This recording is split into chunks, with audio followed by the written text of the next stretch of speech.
नमस्कार। आज हम बात करेंगे केंद्र सरकार के एक ऐसे बड़े फैसले की जो लाखों कर्मचारियों और पेंशनर्स को सीधे तौर पर प्रभावित कर रहा है। महंगाई भत्ते यानी डीए के एरियर्स को लेकर जो उम्मीदें थीं, वो अब निराशा में बदलती दिख रही हैं। चलिए समझते हैं कि आखिर पूरा मामला है क्या। तो खबर ये है कि केंद्रीय कर्मचारियों और पेंशनर्स को एक बड़ा झटका लगा है। महीनों के लंबे इंतजार के बाद वित्त मंत्रालय ने ये साफ कर दिया है कि कोविड-19 महामारी के दौरान रोके गए महंगाई भत्ते और महंगाई राहत का बकाया यानी एरियर जारी नहीं किया जाएगा। तो चलिए अब जरा गहराई से देखते हैं ये आधिकारिक फैसला आखिर है क्या, जिसने सारी उम्मीदों पर एक तरह से पानी फेर दिया है। वित्त मंत्रालय ने अपने बयान में क्या कहा है, इस पर एक नजर डालते हैं। देखिए, सरकार का जो संदेश है वो एकदम साफ है। ये फैसला सभी केंद्रीय कर्मचारियों और पेंशनर्स पर लागू होता है। सरकार ने बकाये को रिलीज करने से साफ साफ मना कर दिया है और इसकी वजह बताई जा रही है देश पर लगातार बना हुआ वित्तीय दबाव। और हाँ, ये कोई अफवाह नहीं है, ये जानकारी सीधे वित्त मंत्रालय के एक ऑफिशियल लेटर से सामने आई है। अब हो सकता है कि कई लोग ये सोच रहे हों कि ये डीए और डीआर आखिर होता क्या है। देखिए, ये जानना बहुत जरूरी है क्योंकि इसे समझे बिना इस पूरे मुद्दे को समझना मुश्किल होगा।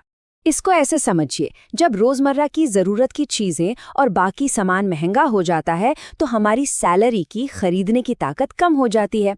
डीए और डीआर बस इसी महंगाई की मार से बचाने के लिए दिए जाते हैं। ये सरकार की तरफ से एक तरह की मदद है ताकि बढ़ती कीमतों का जेब पर बहुत ज्यादा बोझ ना पड़े।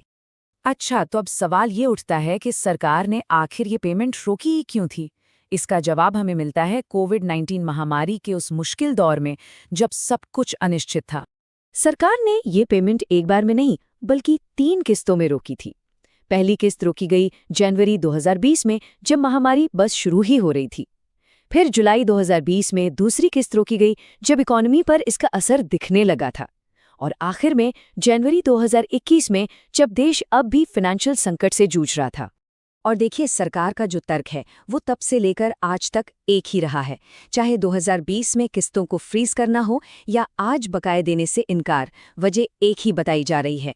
कोविड-19 की वजह से पैदा हुआ जबरदस्त आर्थिक दबाव। उनका कहना है कि सरकारी खजाना इस अतिरिक्त बोझ को नहीं उठा सकता।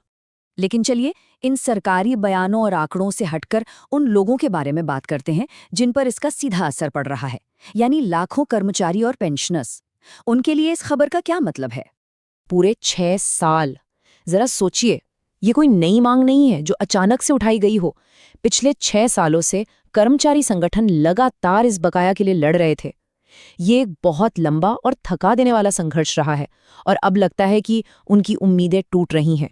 तो जाहिर है, देश भर में लाखों परिवारों के लिए ये फैसला एक बहुत बड़ा झटका है। ये वो लोग हैं जो अपनी मेहनत की कमाई का इंतजार कर रहे थे।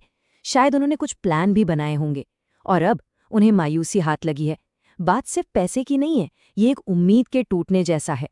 और यही भावना कर्मचारी संगठनों की आवाज में भी सुनाई दे रही है। उनका कहना है कि ये कोई नया मामला नहीं है, ये एक बहुत पुराना मुद्दा है। वो सरकार से अपील कर रहे हैं कि एक बार फिर इस पर सोचा जाए, इस उम्मीद में कि शायद कर्मचारियों के हक में कोई पॉजिटिव फैसला हो सके। तो अब इन सब के बाद हम कहाँ खड़े हैं? मौजूदा स्थिति आखिर है क्या? चलिए सरकार और कर्मचारियों के बीच इस गतिरोध को समझते हैं। तो मामला ये है कि दोनों ही पक्ष अपनी अपनी बात पर अड़े हुए हैं। सरकार की तरफ से तो ये चैप्टर क्लोज हो चुका है। उनका कहना है कि वित्तीय दबाव बहुत ज्यादा है और फंड्स जारी करना मुमकिन नहीं है। लेकिन कर्मचारी संगठन अभी हार मानने को तैयार नहीं है। वे इसे एक अनसुलझा मुद्दा मानते हैं और पुनर्विचार के लिए दबाव बनाने की बात कर रहे हैं। और यहीं पर आकर हम इस बड़े सवाल के साथ रह जाते हैं। क्या सरकार अपने इस फैसले पर दोबारा विचार करेगी या फिर लाखों कर्मचारियों और पेंशनर्स को ये बकाया हमेशा के लिए भूलना पड़ेगा? खैर, इसका जवाब तो